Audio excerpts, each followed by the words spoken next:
اللہ کے بابرکت نام سے شروع جو بڑا مہربان نہایت رحم کرنے والا ہے۔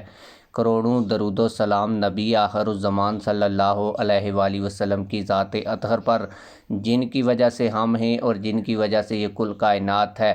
ٹی ایل پی کے امیر حافظ سعد رضوی صاحب کی بازیابی اور رہائی کے حوالے سے بڑے عرصے کے بعد ایک اچھی خبر آئی ہے۔ وہ اچھی خبر کیا ہے یہ آج کی اس ویڈیو میں آپ لوگوں کو تفصیل کے ساتھ بتاؤں گا، لیکن ویڈیو شروع کرنے سے پہلے آپ لوگوں سے یہی گزارش ہے کہ ویڈیو کو لائک کریں، چینل کو سبسکرائب کریں اور ویڈیو کے بارے میں کمنٹ سیکشن میں اپنی رائے لازمی دیا کریں، کیونکہ آپ کا فیڈ بیک ہمارے لیے انتہائی اہم ہوتا ہے۔ کیا اچھی خبر حافظ سعد رضوی صاحب کے حوالے سے آئی ہے، اور بڑی دیر کے بعد ایک حافظ سعد رضوی صاحب کی بازیابی اور رہائی کے حوالے سے عدالت کے اندر سماعت ہونے جا رہی ہے۔ خبر یہ ہے کہ امیر محترم کی جبری حراست سے بازیابی کے لیے دائر درخواست کی سماعت 29 جون بروز پیر کے لیے مقرر ہو گئی ہے۔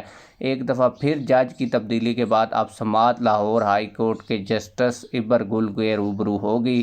یاد رہے کہ تحریک لبیک پاکستان کے امیر سعد رضوی 13 اکتوبر 2025 سے ریاستی اداروں کی جبری حراست میں ہیں۔ بازیابی کیس کی آخری سماعت 13 فروری 2026 کو ہوئی تھی، جس کے بعد کیس مسلسل التوا کا شکار رکھا گیا۔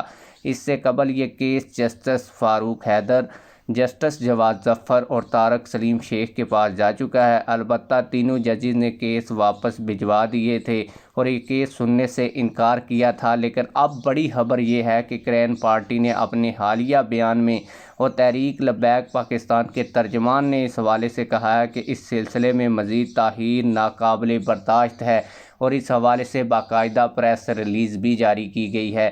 آپ لوگ اس حوالے سے کیا کہتے ہیں کمنٹ سیکشن میں ہمیں اپنی رائے سے ضرور آگاہ کیجیے گا۔ ملتے ہیں کسی اور ویڈیو میں۔ اللہ حافظ۔